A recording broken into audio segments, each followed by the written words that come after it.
I was talking to someone the other day, and they said, Black folks have fought entirely way too hard for y'all to be talking about separation. And I thought, that's funny, because if integration worked the way that it was promised, then why are we still having these same conversations 60 years later? I just told you who I thought I was, a guy. Bitch, I'm the villain.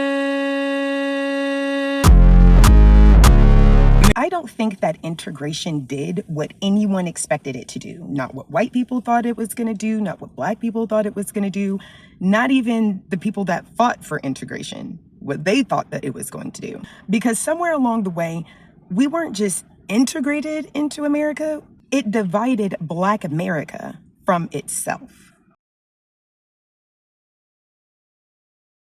So before integration, what was it Black people were asking for? If it wasn't integration, then what was it?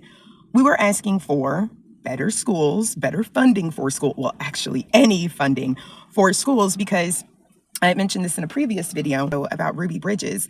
She did not go to an integrated school because her parents wanted her to.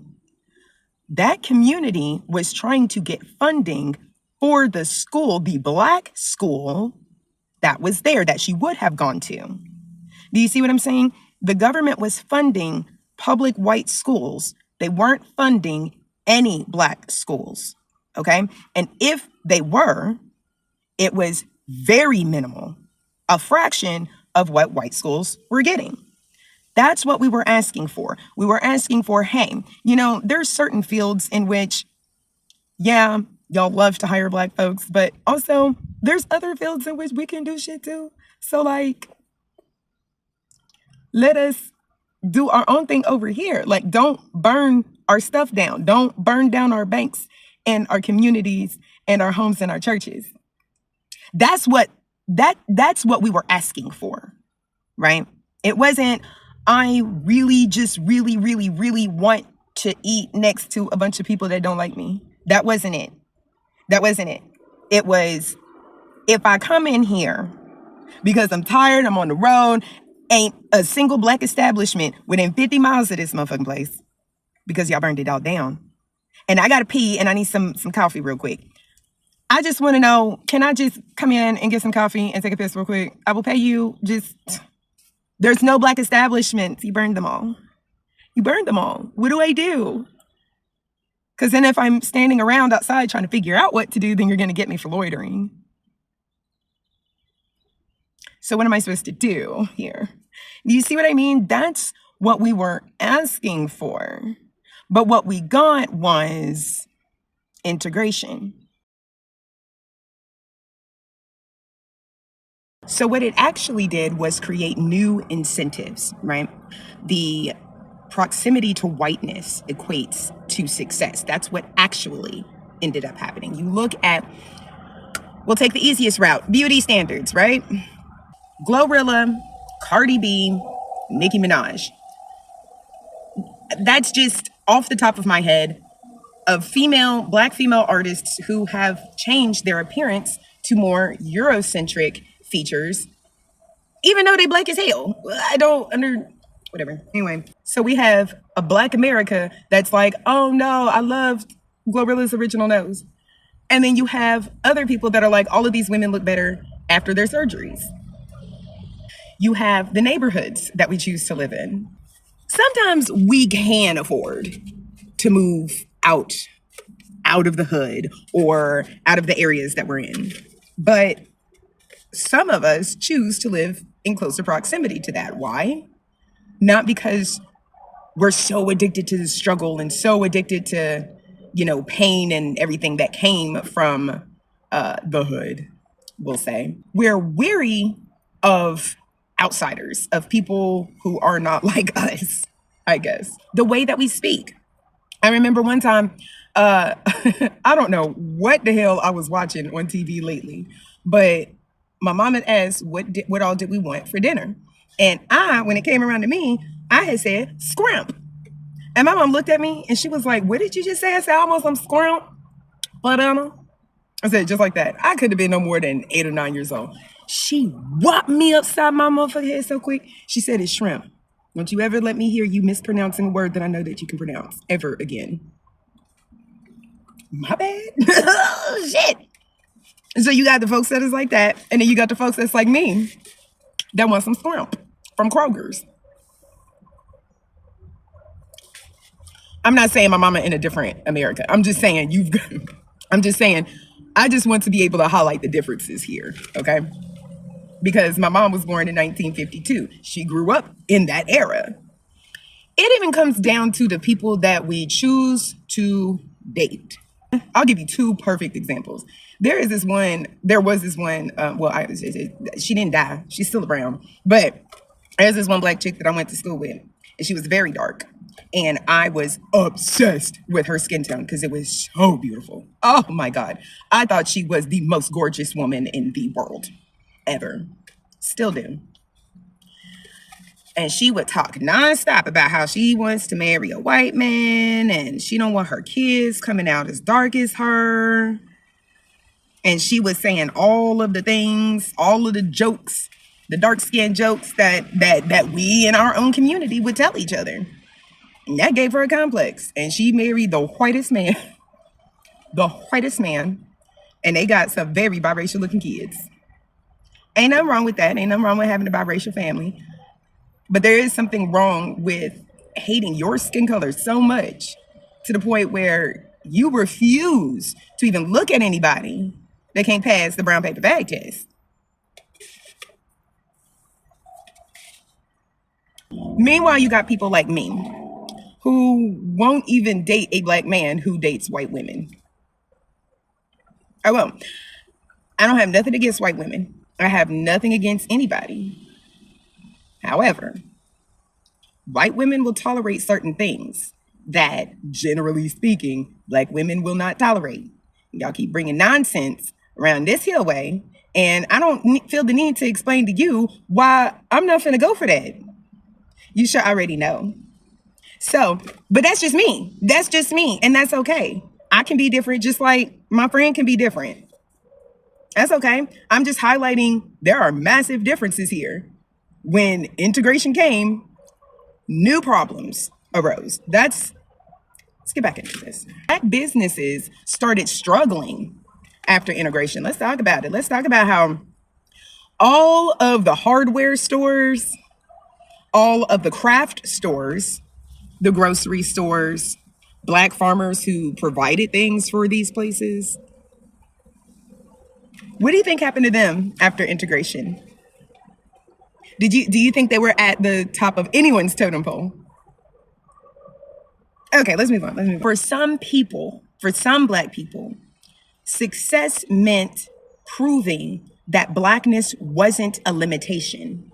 But for others, for other black folks, that success meant preserving blackness at all costs.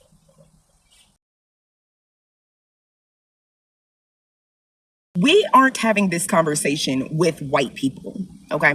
We're having this conversation amongst ourselves. That's why the debate gets so heated at times. It's because both sides believe wholeheartedly that they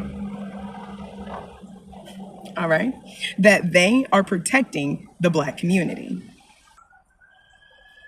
Even Candace Owens thinks that she's doing great for the black community. I know that was hard for me to say. It was hard for me to say, but it's about the way that she feels. Okay, so she feel like she doing it, regardless of whether or not you think she doing right by the community. That's neither here nor there. I'm not trying to talk about that. I'm just saying she believes in the same way that Tariq Nasheed believes that they both believe they are doing progress for the black community.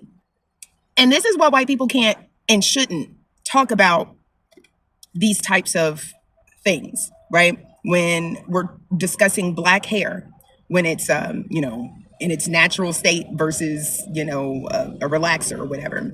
That's a discussion for us to have, okay? Yes, we are talking about Eurocentric features, but we're not talking to you. We're talking about you, but we're not talking to you. Does that make sense?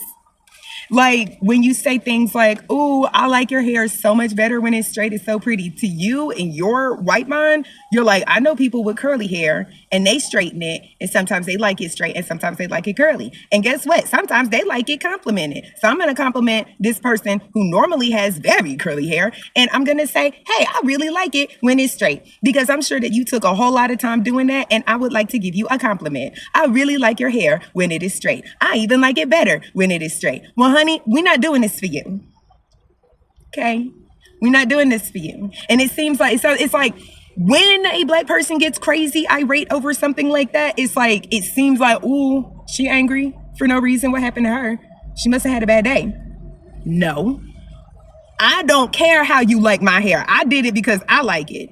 Or I did it because that's how my man like it. Or I did it because this is what I'm used to. Or I did it because this style makes me feel good. I did not do it for you. So that's all I'm saying. You know, like that's all I'm trying to explain is it seems as though we'll get stupid crazy over like the smallest comment, but that smallest comment has connotations to it that you may not understand. So when somebody says stay out of black spaces, that's what we're talking about. We don't need your input on whether or not you like Glorilla's nose before or after the surgery. We don't care what you believe on that. You're not in the discussion. You're not in the discussion. So that's not to say that you can't have your own discussions. Please, for the love of God, absolutely talk about it amongst yourselves. There's got to be a woke white YouTuber out there somewhere that's watching all of these black ass videos, and hopefully you're collecting them and being like, "Hey, other white people, look at it, look at it. This is what the black folks is talking about." So next time you hear about shit like this, shh, be quiet. That's a conversation for them. That's not a conversation for us. My name Bennett and I ain't in it. I need y'all to take that approach when it comes to these particular types of topics, right? And I know a lot of people are like, a lot of white people who don't know a whole lot about it, and they'll start to get to learning about it, and they love to throw their 2 cents in. "Oh, I didn't know that's what colorism was." Well, I feel that within the black community, stop. Right there. This is not a conversation for you. This is a conversation for us. That's not to say that. That's not saying that to be ugly. I'm not saying that to be mean. I'm not saying that to be rude. I'm not saying that to be cruel in any way, shape, or form. I'm just saying that this is a conversation for us. And if you want to learn about it, cool, sit in the back with a pen and pad and be quiet. Go take it to your folks, okay? Do you sit inside of synagogues as a Christian and then tell these Jewish people, "Well, I feel that the Jewish community, they don't care"? They don't care. Now, with all of that being said, y'all know I got a mixed son, right? My baby's mixed. My baby is mixed. So I'm not saying that segregation is good. I'm saying that we're not even having the right questioning for this topic. Maybe it's not, was segregation better? Maybe the question that we should be asking is, what parts of ourselves did we gain and what parts of ourselves did we lose? Like and subscribe or whatever, and join the Patreon. Bye. Now, how much you want to bet somebody come pull up right next to me? How much do you want to bet that somebody is going to pull up right the fuck next to me? How much you want to bet? How much do you want to bet? How much do you want to bet that somebody is going to pull up right the fuck next to me? Then you got folks like me. This isn't even a parking spot. Where this guy is, can you see him? This isn't even a parking spot. He keeps looking back to see what I'm doing. He keeps looking back to see what the fuck I'm doing. Yeah, bye-bye. Bye-bye. Yeah, I'm recording you. Bye-bye. Bye-bye. Bye-bye. Say bye-bye. Bye-bye. Nosy motherfuckers. I swear to God. I told you. I motherfucking told you. I told you. Oh, you want to cycle around? You want to come back? You want to say hello? Bye. There you go. You see him? You can't see him. Bye, Mr. Blue Truck. Came over here, pulled up, stopped and stared at what I was doing. He was coming for something completely different. Stopped and stared at what the fuck I was doing, and then circled around left.